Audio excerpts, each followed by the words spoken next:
No, mi estimadas. Les saluda nuevamente el doctor Alejandro José Gutiérrez Dávila. En esta ocasión para hablarles de un tema sumamente importante, los principios generales del derecho. Un tema de capital utilidad para todos y todas las juristas del mundo, para todos aquellos que se dedican al estudio del derecho y en general para toda la humanidad, porque el derecho es concerniente a toda la humanidad. En ese sentido, por medio de esta cápsula, voy a tratar de explicar de una manera sintética y resumida qué son y cuáles son los principios generales del derecho. Para eso, voy a, en resumidas cuentas, explicar qué es el derecho. El derecho es un concepto histórico que ha evolucionado a través de los tiempos y que muchos autores, juristas, filósofos del derecho han intentado dar una explicación al respecto. Sin embargo, podemos entender que existen al menos tres grandes posturas acerca de lo que es el derecho. Una postura es el positivismo jurídico. Para el positivismo jurídico, el derecho es igual a conjunto de normas jurídicas emitidas por el Estado. Para el positivismo jurídico, el derecho es la ley emitida por el Estado. En ese sentido, para el positivismo jurídico, el derecho no es una concepción universal, es una concepción local. ¿Por qué?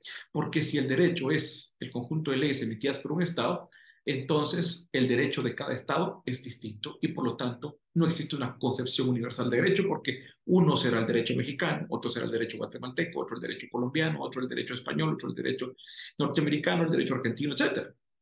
Distinto. Eso es lo que nos dice el positivismo jurídico, en resumidas cuentas.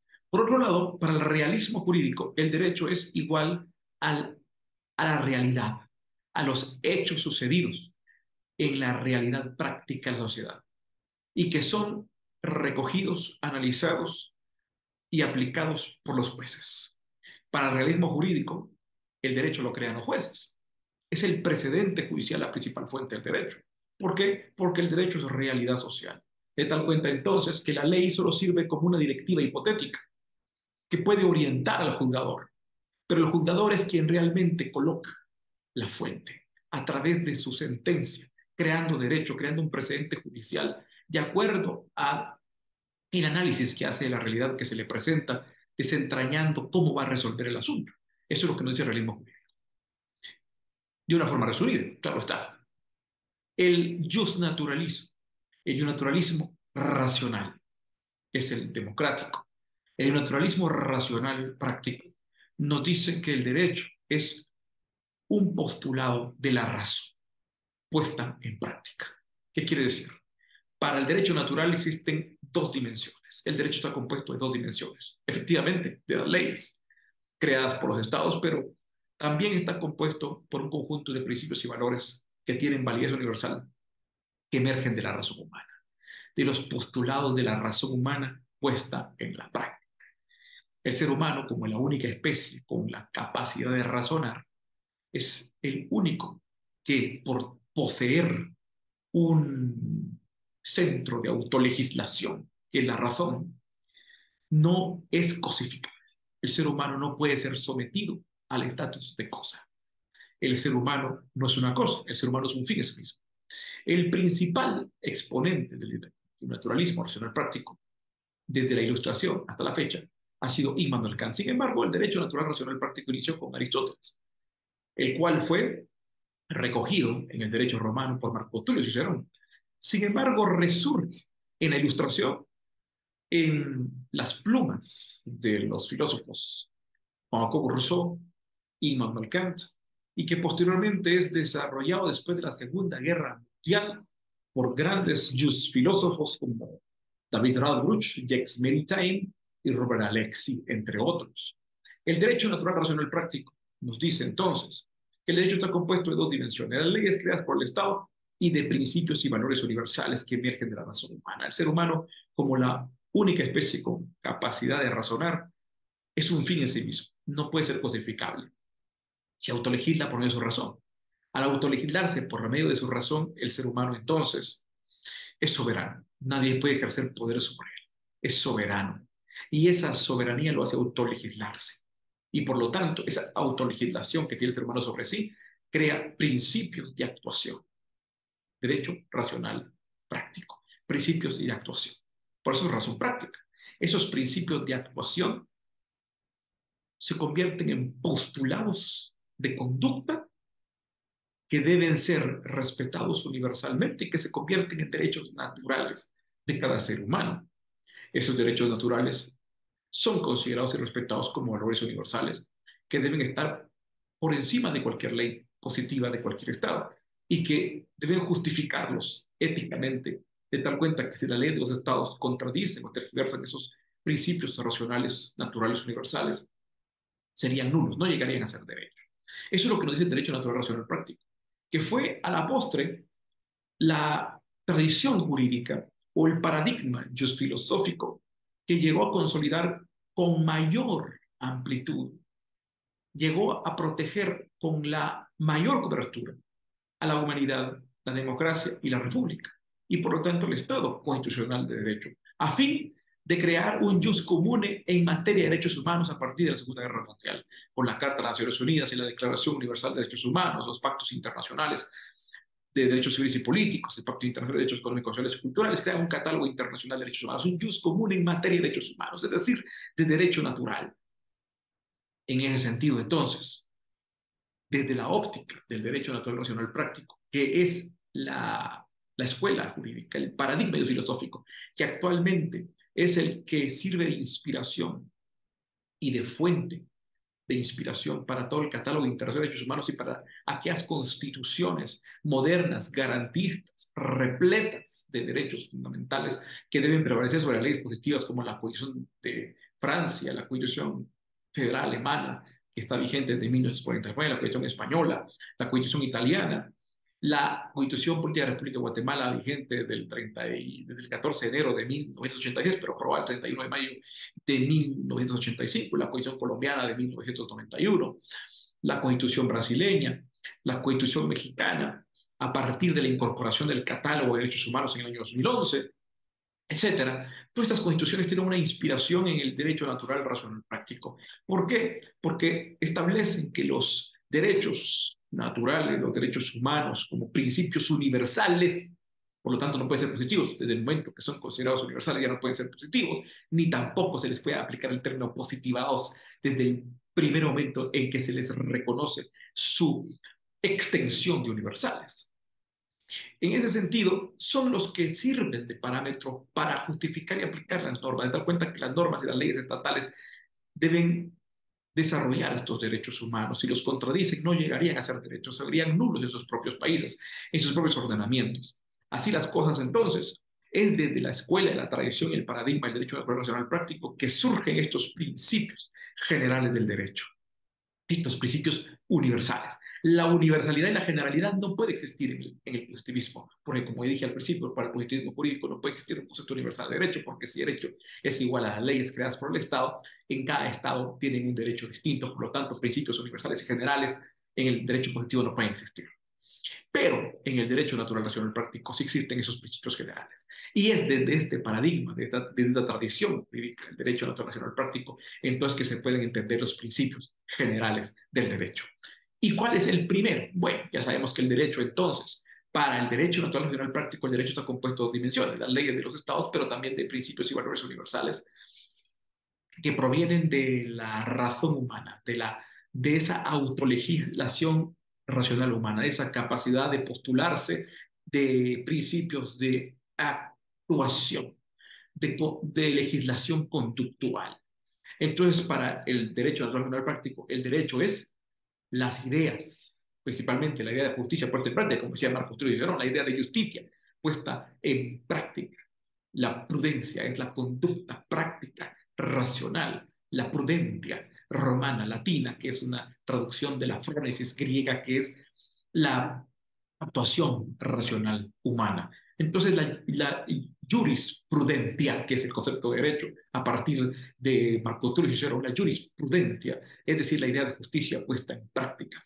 Esa idea de justicia puesta en práctica, esas ideas humanas, esos postulados de la razón humana puesto en práctica, que generan ese derecho, este concepto de derecho que establece principios y valores como parámetros de universalidad que deben legitimar y justificar éticamente la aplicación, la interpretación y el desarrollo de la ley de los estados, nos dan qué son los principios, nos generan, nos informan qué son los principios generales del derecho. Partiendo entonces desde el nacimiento del derecho natural racional práctico, con Immanuel Kant, ya en la Ilustración, vemos que el primer principio general del derecho es la dignidad. ¿Por qué? Porque la dignidad es el parámetro que va a establecer la fuente original del derecho natural racional práctica. El ser humano es la fuente del derecho natural. El ser humano es la fuente del derecho natural, especialmente su racionalidad, sus principios racionales, las ideas, esas ideas que no pueden ser físicas ni materiales.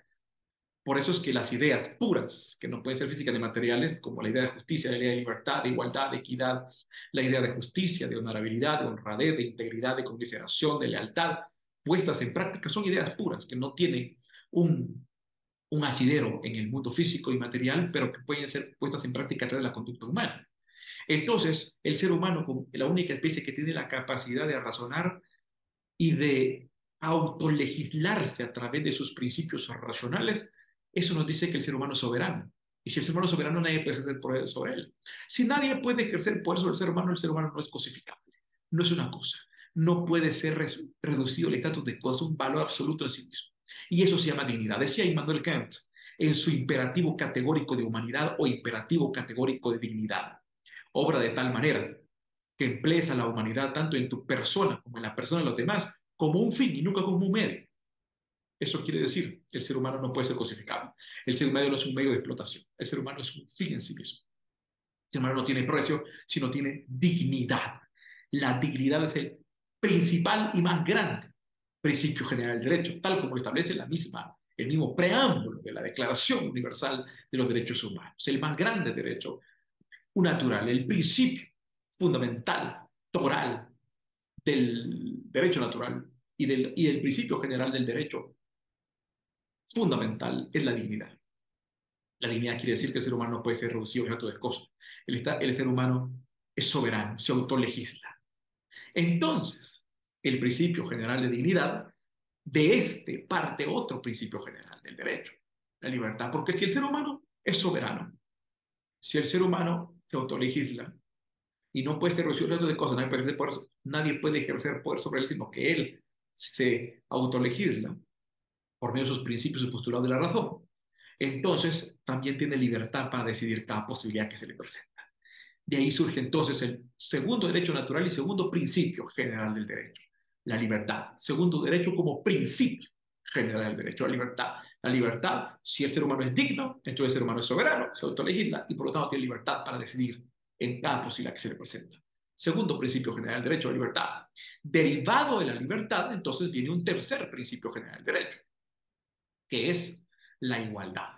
¿Por qué? Porque si todos los seres humanos, todos, por el hecho natural de ser seres humanos, somos dignos, si todos los seres humanos, sin distinción de raza, sexo, género, etnia, estatus social, socioeconómico, lugar de nacimiento, color de la piel, etcétera, todos somos dignos, todos tenemos dignidad y ninguno podemos ser reducidos al estatus de cosas, entonces todos somos iguales. Viene un tercer principio general del derecho, la igualdad. Pero si todos somos iguales, quiere decir que todos somos hermanos de una misma raza, la raza humana. Viene el cuarto principio general del derecho, que es la fraternidad. Por eso es que estos fueron los principales postulados de la Declaración de los Derechos del Hombre en la Revolución Francesa en 1789. La libertad, la igualdad y la fraternidad. Liberté, igualité, fraternité. La libertad, la igualdad y la fraternidad. Los tres principales. La fraternidad, otro principio general del derecho. Todos somos iguales, todos somos hermanos de la raza humana. Fraternidad. Ahora, viene otro principio general del derecho. Resulta que todos somos dignos, todos somos soberanos, todos nos autolegislamos, todos tenemos libertad para decir cada posibilidad que se nos presenta y todos lo tenemos en igualdad de condiciones, porque la igualdad es un valor espiritual. que lo que establece no es que seamos iguales biológicamente o iguales fisiológicamente, no. Lo que nos dice la igualdad es que valemos lo mismo, es un valor, es una idea. Valemos, tenemos el mismo valor, tenemos el valor absoluto de la dignidad. Pero resulta que como todos tenemos la totalidad de los derechos naturales, todos somos libres, todos tenemos libertad, al momento de vivir en comunidad, tenemos que pactar nuestra convivencia.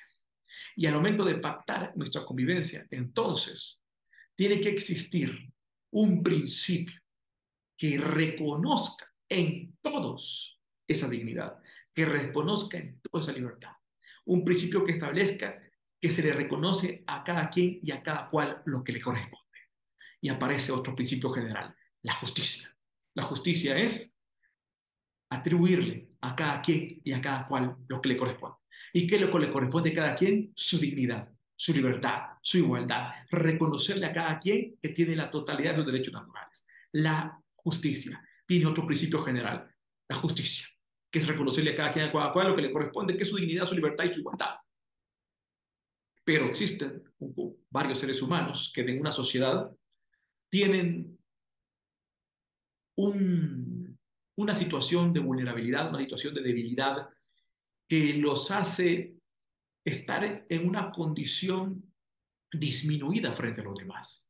Y entonces, si la justicia es reconocer a cada quien, a cada cual lo que le corresponde, que es su libertad, su dignidad, por igual, resulta que hay un conjunto de seres humanos que se encuentran en condiciones de desventaja, de debilidad, de vulnerabilidad.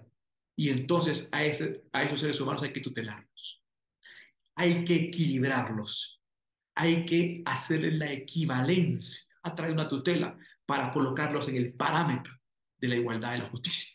Y encontramos la aequitas, la equidad. Otro principio general que establece que se debe tutelar a una persona que por sus circunstancias particularizadas se encuentra en una situación de desventaja que amerita una tutela que lo equilibre frente a los demás. La equidad. Ahora, ya vemos que la justicia y la equidad son otros principios generales de derecho. El ser humano, que es un ser social, un ser gregario, un ser que necesita vivir en sociedad por naturaleza, como decía Aristóteles, al vivir en comunidad pacta su convivencia. Y al pactar su convivencia, entonces genera un área común, un área común. Y esa área común que genera el ser humano, esa cosa común que genera el ser humano, debe ser respetada por la voluntad general. La voluntad general. Así surge otro principio general que es el bien común, el bien de todos. Ese conjunto de seres humanos generador de derecho natural, que tienen dignidad y que tienen libertad y que tienen igualdad, y a quienes se les debe reconocer su dignidad y libertad a través de la justicia y a quienes se les debe equilibrar a través de la equidad, generan una sociedad, generan un pueblo común, un órgano vivo común llamado pueblo. Y ese pueblo tiene un fin final, que es el bien de todos. Y ese bien de todos es el bien común. Así encontramos el bien común como el otro principio general del derecho. Ahí vemos cómo lógicamente, secuencialmente, en orden, se van construyendo los principios generales del derecho, partiendo desde la dignidad, pasando desde la dignidad por la libertad, la igualdad, la fraternidad, la justicia, la equidad y el bien común. Y estos son los principios generales del derecho. Bueno, si quieren recibir más contenido sobre este y otros temas acerca de filosofía, filosofía del derecho, derecho constitucional y otras ramas del derecho, pues no dejen de suscribirse a mi canal, Filosofía del Derecho, doctor Alejandro Gutiérrez, y denle like, pulgar arriba para seguir recibiendo contenido de utilidad, para que les llegue más contenido sobre este y otros temas de mucha importancia. Así que ha sido un gusto compartirles este tema tan importante de los principios generales del derecho. Ha sido un gusto compartirles, así que saludos a todas y a todos.